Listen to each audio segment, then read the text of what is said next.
퇴근 시간입니다. 직장인의 무거운 겉옷을 벗고 개인의 삶으로 돌아가는 시간이죠. 그러나 꽉 막힌 도로처럼 그 이동은 쉽지 않습니다. 여기 퇴근 시간에 발이 묶인 게 아니라 일에 묶인 한 남자가 있습니다. 광고 대행사 20년 차의 강준구 씨. 일은 그의 자부심이자 때론 견뎌야 할 무게였습니다. 매년 자기를 입증해야 된다는 거에 대한 스트레스가 있어요. 어느 하나는 뭐 경쟁 입찰이 잘 되는 해도 있고 안 되는 해도 있거든요. 근데 올해 되게 잘 돼도 해가 바뀌면 그 다음에 1월 1일이 되면 택시미터기를 0으로 꺾는 것처럼 다시 시작을 해야 되는 거죠. 매 순간 열정을 다했던 준구 씨. 커피도 마시고 낮잠도 자는 휴식 있는 일터를 꿈꾸지만 칼퇴는 바람일 뿐. 현실의 벽은 높습니다.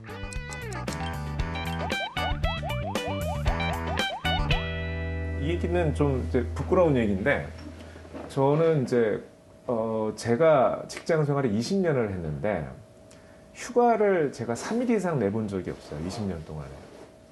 결혼식을 하기 전날 밤 11시 반까지 근무를 하고 결혼식하고 그때 한 일주일 그 신혼여행 갔다 온 다음에 다시 이렇게 근무를 했었죠. 열심히 공부해 남들이 부러워하는 광고 회사에 취직하고 또 열심히 일해서 인정도 받았습니다. 이렇게 일만 하면, 그렇게만 하면 행복할 줄 알았습니다. 100m 달리기를 여러 번 하는 거죠. 그러니까 인생은 마라톤인데 42km를 마지막에 다 뛰고 나서 기록을 재는 게 아니라 100m씩 쪼개서 420번을 사실은 기록을 재고 비교를 하고 거기에 대해서 평가를 받는 삶을 지금까지 살았던 것이 아닌가. 인생은 속도가 아니라 방향이라는 명언이 있다지만 어쩌면 우리도 준구 씨처럼 내 삶이 어디로 가는지 모른 채 앞서거니 뒤서거니 세상 흐름에 떠밀려 다녔던 건 아닐까요? 멈추지 못하는 불안한 주행은 위험을 예고하기 마련입니다. 제가 눈이 갑자기 떨리기 시작을 하는 거예요. 그래서 이게 뭘까라고 생각을 했는데 어떤 병이나 바이러스 이런 게 아니고 나중에 검사를 해보니까 이게 자기 면역 공격이라고 하더라고요. 그러니까 스트레스로 인해서 자기가 스스로 면역 공격을 하는 거예요. 확인해 보니까 정말 이게 검은 점이 있더라고요. 이 영역은 앞으로 제가 못 보는 거예요. 근데 이게 의사 선생님이 이제 말씀하시는 게 평생 이렇게 살아야 되는데 이제 어떻게 살 건지 생각을 해봐라. 근데 그때 제 아이들이 초등학생이었는데 우리 애들을 못 볼 수도 있다. 이 같이 지내는 시간이 앞으로 없을 수도 있다는 생각을 하니까 굉장히 사람이 바뀌더라고요. 인생에 있어서 그리고 꼭 일만이 최선이 아니구나. 어떻게 살아야 하나? 40 문턱을 훌쩍 넘은 그는 요즘 고민이 많습니다. 늦은 퇴근길에 찾은 곳은 일명 어떡하지? 미래를 고민하는 직장인 모임. 광고계 후배들과 만든 수다 모임이랍니다. 조금 더 준. 휴가를 많이 안 가는 스타일이었던 것 같아. 뭐 해준 거 아니고? 정해진 거 갈 때도 눈치를 주면서 무슨 일을 설렁설렁 한 거지. 일을 설렁설렁. 20년 동안 휴가를 정말 3일 이상을 한 번도 못 가본 거지. 신혼여행 때 빼고. 이게 옛날에는 내가 되게 자랑스럽게 얘기했거든. 후배들한테. 병원이나 이렇게 회사 갔을 때. 야, 나는 뭐 쉰 적이 없어. 뭐랬는데. 너 며칠 썼어 휴가? 며칠 남았어? 저는 15일 나갔어요. 지금? 진짜? 그럼 왜 못 쉰 거야, 그거를? 아니 주말에도 출근을 하는데 평일날 어떻게 쉬어요? 주말에 집에 있어도 계속 노트북으로 보내야 되고 그리고 지금 막 신경 내일 뭘 OT를 줘야 되는데 주말에 집에는 있지만 그 OT를 줘야 되는 것 때문에 마음이 불편하고 막 이러면 그건 휴식이 아닌 거죠. 아직 직장 생활을 덜 했어. 너 몇 년 했지? 더 어렸어. 13년. 이게 스위치를 끌 수 있어요. 업무 스위치를 끌 수 있어요. 그 노하우가 생겼어요. 대단하지 않습니까? 근데 그걸 이제 끌 수 있는 상황에 이래야 되는데 끌면 안 되잖아요. 아 그건 아니지. 일이 없다는 얘기잖아. 일이 없는 거, 일이 없다는 얘기야. 그 상황이 휴식. 개수학원 보면 그런 격언이 있어. 오늘 쉬면 내일은 뛰어야 돼. 그렇게 교육을 받았네요 우리가.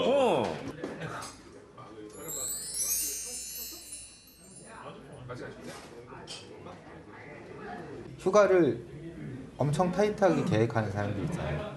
그럼 과연 그 휴가는 쉬는 휴가인가? 아니면 휴식인가?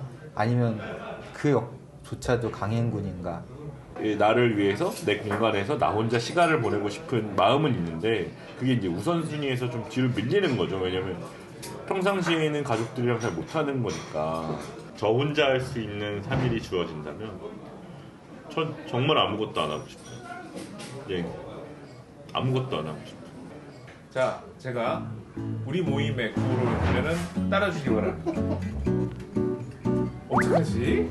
잘 되겠지?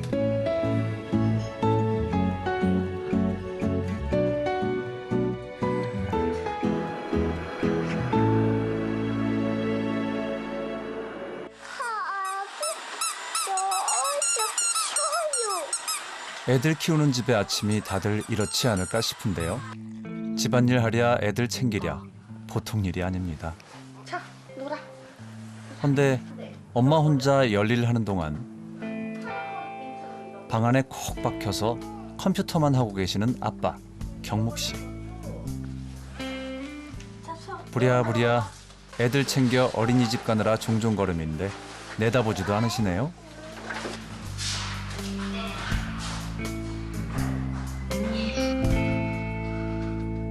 IT 업계에서 프리랜서로 일하는 경목 씨. 타이머까지 맞춰가며 작업에 몰두해 있습니다. 마감이라도 닥친 걸까요? 초조해 보이기까지 합니다.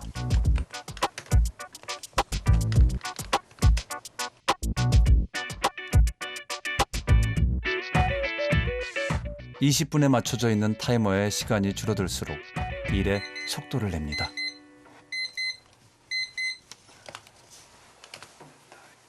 (5분) 정도 쉬고 다시 타이머 걸고 이렇게 일을 하는데 이제 이런 방식으로 일을 할 때 하루에 한 8바퀴에서 16바퀴 정도 돌아요. 일을 좀 더 잘하고 싶다, 좀 성공하고 싶다 정도였었어요. 제가 하고 있는 분야에서. 이렇게까지 자신을 재촉하며 일하는 이유가 있을까요? 아이 낳고 나서부터 이제 드는 생각이었어요. 뭐냐면은 어느 갑자기 제가 죽는 상황 혹은 불구가 되거나 아니면 크게 다치거나, 그래서 제가 가장으로서 경제 활동을 할 수 없거나 그랬을 때 그 상황 자체에 대한 이제 두려움이 이제 커진 거죠. 저도 이제 어렸을 때 어렵게 살았는데 그걸 이제 우리 아이들이 겪는다고 생각을 하니까 그때부터 이제 굉장히 마음이 쫓기는 거죠. 불안하고. 이런 불안감 때문인지 경목 씨는 몇 년간 개운한 잠을 자본 적이 없답니다. 커피 내렸어요. 커피 마셔서 정신 차리고, 네. 아침에 반수면 상태로. 결혼 초에는 이렇게까지 일을 많이 하진 않았어요. 그리고 나름 운동도 하고 그러면서 자기 여가라고 해야 되나? 건강을 챙길 그게 있었는데 지금은 일을 많이 하면서 그런 시간도 없더라고요. 네. 병원 가거나 이러는 것도 잘 못하고 있고. 두 아이의 아빠, 한 집안의 가장이라는 중압감에 그는 쉬지 못하는 사람이 돼버렸습니다.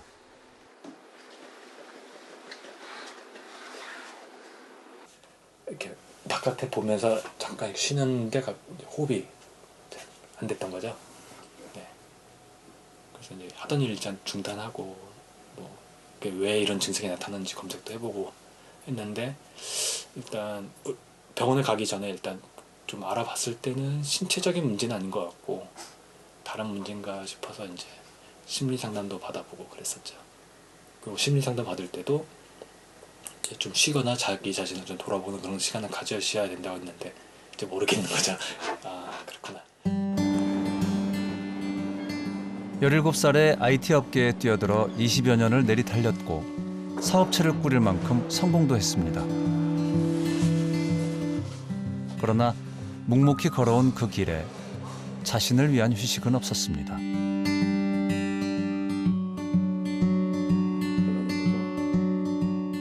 특히나 요즘은 여러 개의 프로젝트를 진행하느라 더 눈코 뜰 새가 없습니다. 백엔드가 바뀔 건 없는데 마크업하고 디자인을 새로 다 해야 되는 것 같아요. 철두철미하고 빈틈이 없는 경목 씨네요. 이런 경목 씨를 보면 생각이 많아집니다.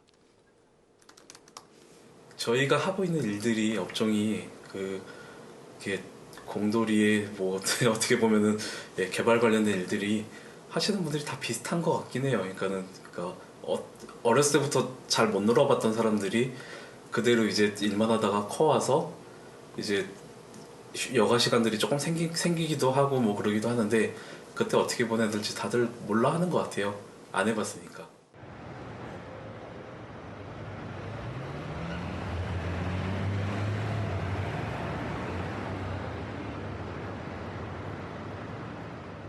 오전 내내 수고한 경목 씨. 차에서라도 한숨을 좀 돌리나요? 일을 어쩝니까? 또 일을 하고 있네요.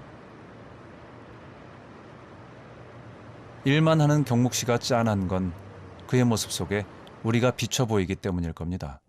네, 늘 그렇게 좀 일을 의식하고 있는 편이죠. 그럼 쉬어야겠다는 생각이 들었을 때 일을 의식적으로 놓으려고는 해보셨어요? 네, 근데 잘 안 되더라고요. 일을 놓지 못하는 우리 삶은 꽤 오래됐습니다. 한강의 기적을 이룬 고도 성장의 나라, 그 긍지 이면에는 과도한 일 중심 사회라는 짙은 그림자가 깔려 있기 때문이죠.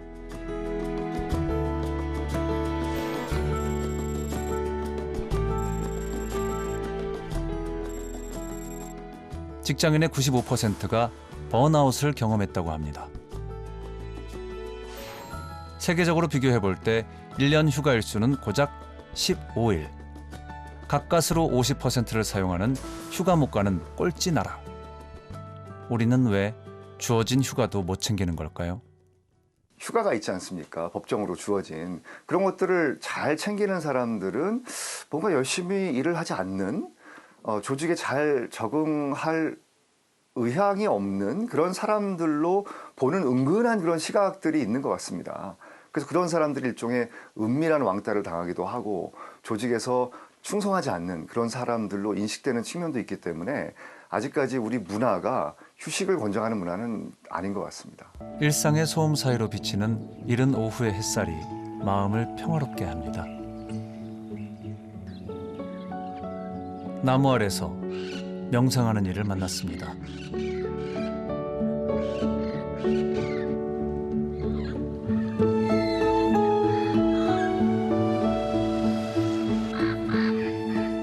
마침 이곳에서는 마라톤 대회가 열리고 있고 남자는 이제 마라톤을 준비합니다. Whatever it is, you guys see me. If you want, well, it's not gonna be so fun. It's gonna be painful. I know that. I'm going. 이 남자를 따라가 보기로 합니다.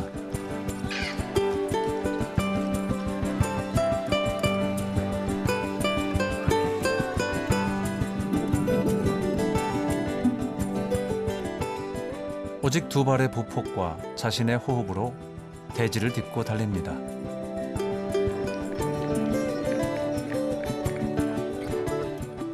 고통이 밀려들면 잊고 있던 몸의 감각이 살아납니다.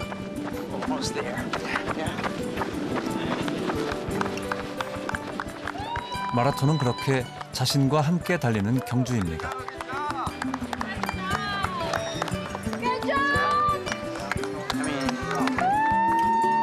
In the last mile or so was usually it's more mental. Thanks, but I actually ran out of gas. I got to eat some food. 근육은 경직되고 몸은 지쳤지만 21km 마라톤을 완주한 얼굴은 더 맑아 보입니다.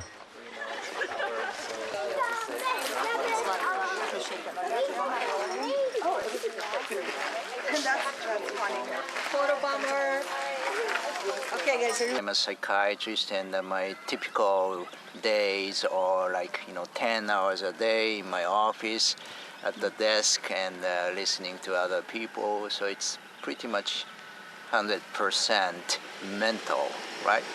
But this is different. It's physical, and of course it's outside, and it's a totally different dimension, and it's a perfect outlet. 정신과 전문의 구가야 아키라 씨는 뇌과학자이기도 합니다. Tend to miss is your brain fatigue, or it's called central fatigue. Because our mind is busy, and if we keep using the brain, our brain gets tired as well as your muscles. Okay, so you need to find out the way to rest your brain. 몸이 쉬어도 뇌가 쉬지 못한다면 진정한 휴식은 오지 않습니다. The DMN is like a beam of a house. Okay, beam. Okay, so it's from here to here. These are the areas connected and called default mode network. DMN은 뇌의 핵심 영역들의 회로로서 뇌의 휴식을 판별하는 중요한 열쇠입니다. 과도한 일과 스트레스는 이 영역을 지나치게 활성화시켜 뇌를 피로한 상태에 이르게 하고, 반대로 휴식을 잘 취한다면 이 영역의 활동은 느려지면서 뇌가 휴식할 수 있게 됩니다. 그렇다면 DMN의 작동을 늦추는 뇌의 휴식법은 무엇이 있을까요? 구가야는 뇌를 쉬게 하는 최고의 휴식법으로 마음 챙김을 꼽습니다. Your feet down on the floor, and your hands maybe on your back. And you may relax your shoulder, and you pay attention to the sensation when you breathe in. 뇌를 휴식하게 하는 명상, 그것이 바로 마음 챙김입니다. Preparing for second round interviews has been a little stressful.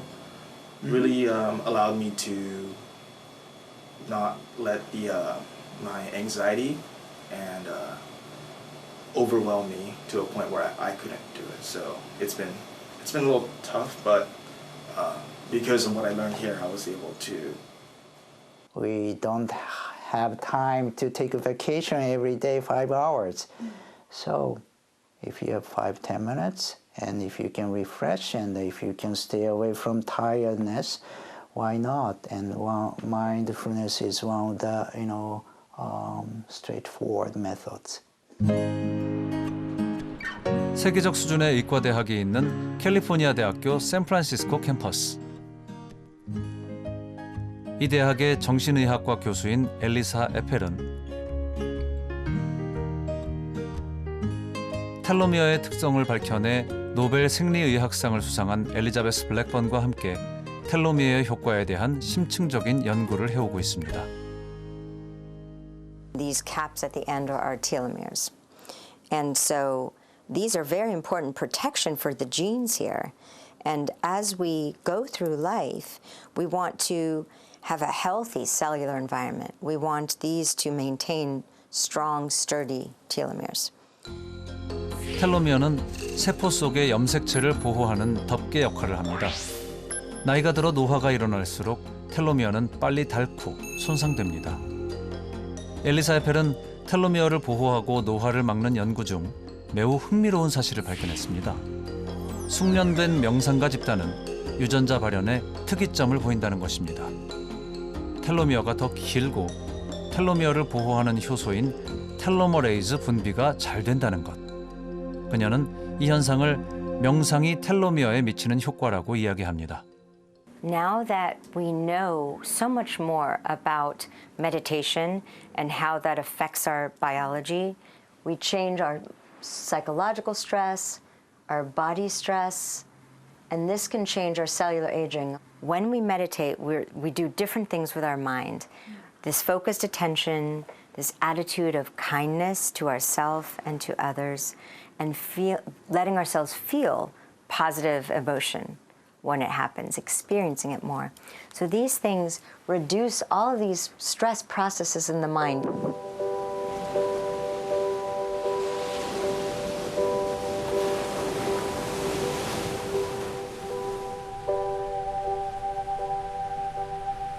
문득 일상으로부터 멀어지고 싶을 때 그의 발길이 닿는 곳입니다.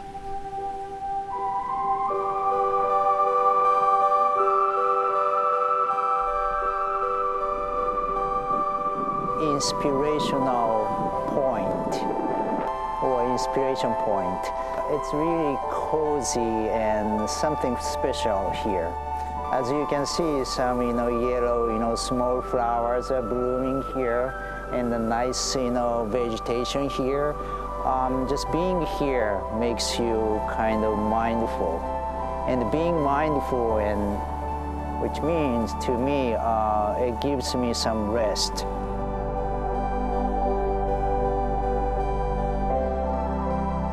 그곳이 어디든 마음 쉬어갈 자리.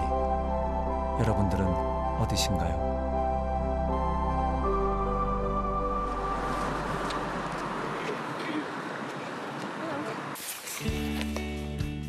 제임스 도티 박사는 명상 수행으로 도달할 수 있는 마음에 관한 연구를 합니다.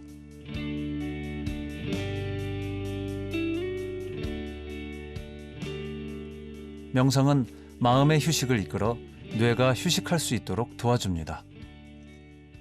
Mindfulness practice is this body survey or relaxing, breathing, and not having a physiologic response to the negative conversation. Okay, and that's why that works. But I think what we do with the compassion cultivation training actually takes it further. 그는 연민의 중요성을 강조합니다. 사려 깊고 친절한 마음, 즉 연민을 통해 스스로의 평안을 찾고 더 나아가 타인과 세상도 바꿀 수 있다는 겁니다. With certain types of techniques, that this can result in a dramatic change in your brain as well as the rest of the physiology in your body. In terms of helping people become more calm, less stressed, more compassionate. Because as we were talking about earlier, when you act with compassion towards another, it makes you feel good. And in fact, the Dalai Lama says, being compassionate is the only time it's okay to be selfish. And what he means is, when you are kind to other people, when you're caring for other people, you're actually benefiting. 스탠포드 의과대학의 컴패션 센터. 이곳에선 연민을 키우기 위한 8주간의 명상 수업이 이루어집니다.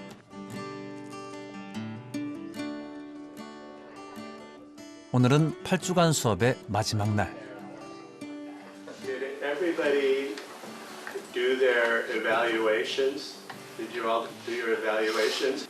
Here is the separation between you and the other person, where you just shut down and I'm going to just do my job and I'm not going to get involved. This is where we are susceptible to contagion, like emotional contagion. Hypo and hyper response over time leads to burnout.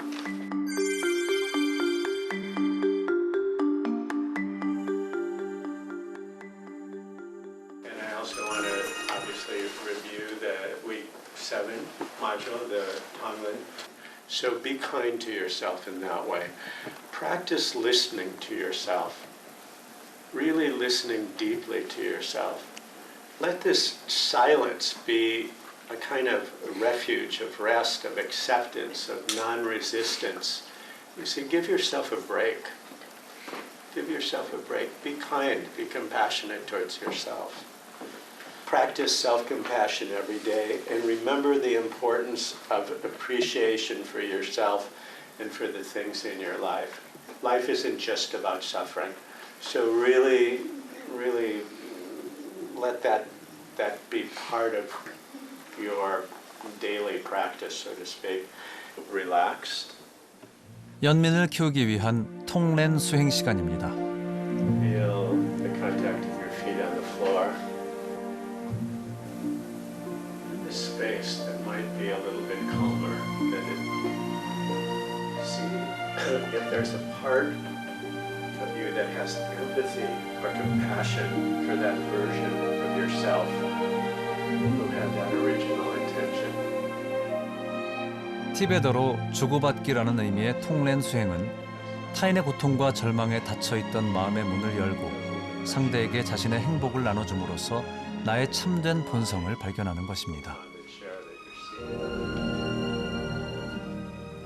Both my personal life and in my practice, I'm a counselor, so there were a few times this week in sessions where I was quietly doing the Tonglen practices. I was listening to my clients, and one of them at the end of the session said, "I like that you can just sit with those moments in between." And I was like, well, I guess this is kind of working. So it kind of allowed me to remain present in a way there that I'm hoping to do more of. So.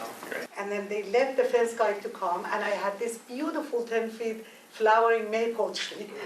And the first guy had cut it down. The guy comes to my door, and I open the door, and he's a very older guy, like my father's age. He apologized. He said, there has been a misunderstanding. One of my workers just made a mistake. I meant another plant, and they cut your tree. And then, I don't know what was that turning point in me. I was upset for 24 hours. I was like so mad. And then I don't know what really happened in that moment that I got connected to this guy. And I said, you know what? I learned not to get attached to things in the world. I was so attached to that flowering maple. Now I'm okay. That was a good practice for me. So don't worry about it. So anyways, thank you so much. That was another takeaway. Sometimes our tormentors, you are officially alumni of this course. You're all compassion agents.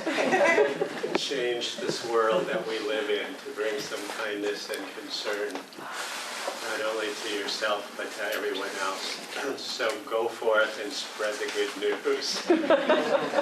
Thank you. When you train people, when people train themselves literally, to choose compassion as a way of defaulting to these challenges, their experience changes dramatically. It begins to transform them back to what's the value of doing it with a difficult person, because you become free. It frees you. Freedom feels restful.